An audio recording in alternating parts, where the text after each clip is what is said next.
Today maghahakot po tayo ng bigas para ipamahagi sa mga naapektuhan ng bagyo. Pero bago yan, isang mainit at masarap na sopas muna ang ipapakain natin sa kanila. Saktong-sakto sa panahon, luto po yan ng tatay ko. Bago yan, hakutin muna natin yung mga pinamiling bigas, mga delata, yung mga kape, kahit na sobrang lakas ng ulan, bumabagyo.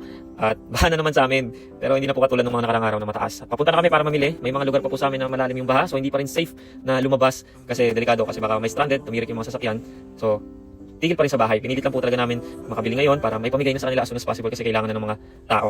At salamat dahil meron kaming place which is yung court sa barangay namin na pinagamit ng aking tiyuhin na kapitan Andre Reyes. Maraming salamat po sa pagpapagamit ng court sa tapat ng barangay. Praise God kasi nakauwi kami ng safe kahit inabot ng isang oras yung biyahe kakaiwas sa baha. At ayan, hinahakot na po namin kasama ang aking mga tropa, kaibigan, yung mga bigas na pinamili, pati yung mga iba dyan, konsehal ng barangay, yung mga tanod, salamat sa pagtulong, sa pag-assist sa amin.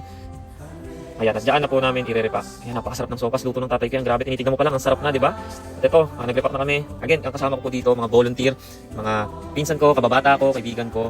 Always po yan sila, full support lagi. Kahit nung wala pa akong ministry, kapag may mga gentong activity, lagi po silang nandyan. So, I really appreciate them. Talagang pag alam nila may gento, oy, sama kami dyan, tulong kami dyan. Automatic na yan. So, I appreciate you guys. Thank you so much.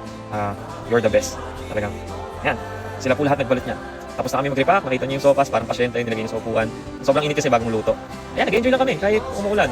Thank you Lord kasi medyo mga gantong oras tumila na yung ulan. Papunta na kami ng court para ayusin yung mga dapat ayusin. At gumawa po ako ng stab para organize at hindi magkagulo. Hindi ko alam kung anong stab gagawin ko, but walang pangalan ko, walang name ng page, kung ano man yan. Romans 10:9, ang pangako ng Diyos na lahat ng mananampalataya sa Kanya, bibigyan niya ng walang hanggang buhay. Yun yung promise ng Lord, dapat malaman ng lahat ang gospel. At pwede natin panghawakan yun.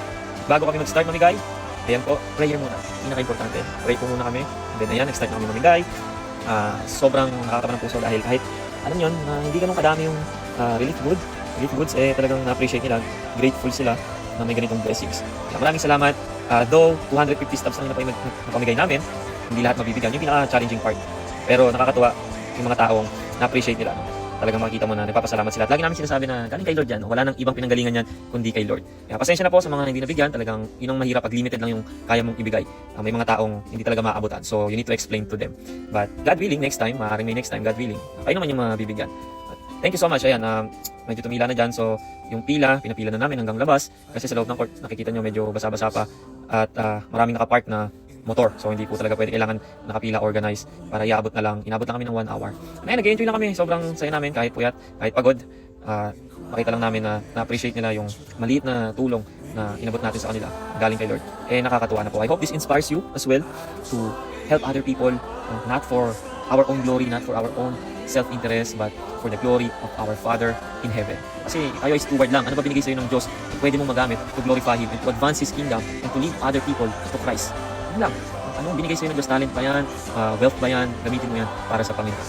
Masaya lang kami ngayon dahil may pakita natin ang kabutihan ng Diyos sa gitna ng mga pagsubok na pinagdadaanan natin. Serve. Lagi niyo tatandaan yung word niya. Serve. Because you cannot lead other people if you don't know how to serve. Tulad ng pinagdadaan sa atin ng Panginoon Jesus nung bumaba siya dito, na He came not to be served, but to serve. Tsaka ang life verse ko nga, Acts 20:24, I consider my life worth nothing to me. My only aim is to finish the race the Lord Jesus Christ has given to me. So, mamuhay tayo para sa Panginoon. And again, maraming salamat po sa lahat ng sumuporta. May God bless you and your family abundantly. May His protection be upon you. Ingat po lagi.